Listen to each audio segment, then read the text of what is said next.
ณบ้านเกิดไม่มีสิ่งใดที่ข้าอยากจะจดจำและก็คงไม่มีใครสักคนอยากจดจำชื่อของข้าเฟอร์นาลด์ เมนดิช ปินตูในปีพุทธศักราช 2066 ข้าจึงตัดสินใจออกเดินทางจากโปรตุเกสดินแดนปลายแหลมตะวันตกสุดของทวีปยุโรปเพื่อแสวงโชคในดินแดนตะวันออกตลอดระยะเวลากว่า 20 ปีข้าดอนแรมผ่านทั้งอินเดียพะโคสยามจีนญี่ปุ่นและหมู่เกาะอินเดียตะวันออกในน่านน้ำอินโดนีเซียข้าเคยผ่านชีวิตทั้งการเป็นกะลาสีเรือนักโทษทหารและพ่อค้าทุกภาพที่ได้เห็นทุกเสียงที่ได้ยินทุกเรื่องราวที่เกิดขึ้นถูกจดบันทึกไว้ในสมุดบันทึกเล่มนี้เพื่อเป็นอนุสรณ์ในการเดินทางแสวงบุญของข้าเชื่อว่าพระผู้เป็นเจ้าได้นำทางข้าและคุ้มครองให้ข้าปลอดภัยข้าหวังเป็นอย่างยิ่งว่าสมุดบันทึกเล่มนี้จะทำให้ชื่อของข้านั้นถูกจดจำไปนานนับร้อยปีเดี๋ยวข้าจะอ่านให้ฟังเมื่อข้าเดินทางถึงอาณาจักรพระโคดินแดนที่ราบลุ่มปากแม่น้ำอิรวดีพื้นที่ราบอันกว้างใหญ่นั้นเต็มไปด้วยรวงข้าวสีทองอร่ามนั่นเป็นภาพประทับใจแรกที่ยากจะลืมเลือนและนั่นก็เป็นเพียงสิ่งเดียวที่พ่อค้าชาวโปรตุเกสต้องการ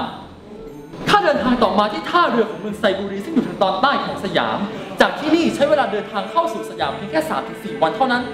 ไซบูรีเป็นเมืองท่าที่มีความสำคัญจะเห็นได้จากมีเรือสำเภาน้อยใหญ่จอดรอขนถ่ายสินค้า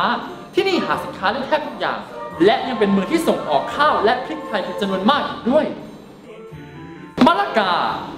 กาเป็นดินแดนที่แห้งแล้งไม่เหมาะสมกับการเพาะปลูกอะไรทั้งสิ้นแต่มีความสำคัญเนื่องจากตั้งอยู่บนเส้นทางการค้าที่แบ่ง2 ซีกโลกแต่ที่นั่นมีโจรสลัดอยู่อย่างชุกชุมนี่สิ่งที่ข้าอ่านให้ฟังไปทั้งหมดนี้ข้าไม่ได้เพ้อฝันนะข้าเห็นมากับตาของข้าจริงๆและที่นี่ข้าเดินทางเข้าสู่อยุธยาในสมัยสมเด็จพระชัยราชาธิราชราชอาณาจักรสยามนั้นมีอาณาเขตที่กว้างใหญ่ไพศาลมากตอนเหนือจรดเมืองจีนตอนใต้จรดมะละกาด้านตะวันตกจรดอาณาจักรพระโคและทางตะวันออกจรดทะเลจีนและกัมพูชาพื้นที่ตอนกลางของประเทศนั้นเป็นที่ราบอันกว้างใหญ่มีแม่น้ำสำคัญที่ไหลจากตอนเหนือเข้าสู่ตอนกลางของประเทศมีชื่อเรียกกันว่าแม่ของลำน้ำในสมัยที่ข้าเข้ามาในสยามนั้นข้ารู้สึกว่าสยามมีเพียง2 ฤดูกาลเท่านั้นคือฤดูร้อนและฤดูหนาวฤดูร้อนนั้นอากาศจะร้อนแต่ว่ามีฝนตกซึ่งในช่วงที่ฝนตกนี่เองน้ำจะล้นท่วมท้องนาแต่ชาวสยามเอาอยู่น้ำที่ท่วมนั้นไม่ได้ก่อให้เกิดความเสียหายกับบ้านเรือนแต่กลับเป็นผลดีกับการเกษตรแล้วชาวสยามอย่างท่านไม่ได้เรียกว่าโปรตุเกสแต่เรียกว่าพุทธเกสหรือไม่ก็ปัตตุกันอยุธยาเองนั้นมีลักษณะคล้ายกับเวนิสเพราะมีลำคลองมากมายหลายสายมีบ้านเรือนผู้คนอยู่กันอย่างหนาแน่นและมีวัดวาอารามที่งดงาม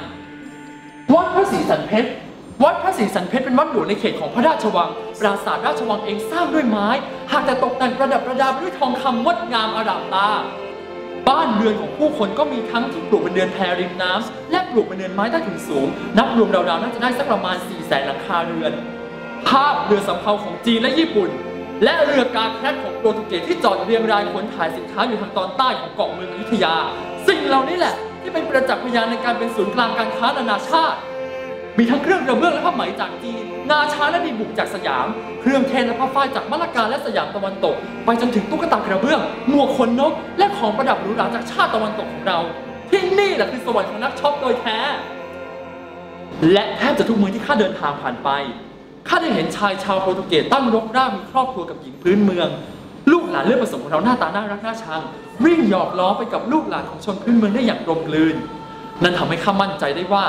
สายเลือดโปรตุเกสของเรานั้นได้อย่างร่างลึกลงบนแผ่นดินใหม่นี้แล้วอย่างลึกซึ้ง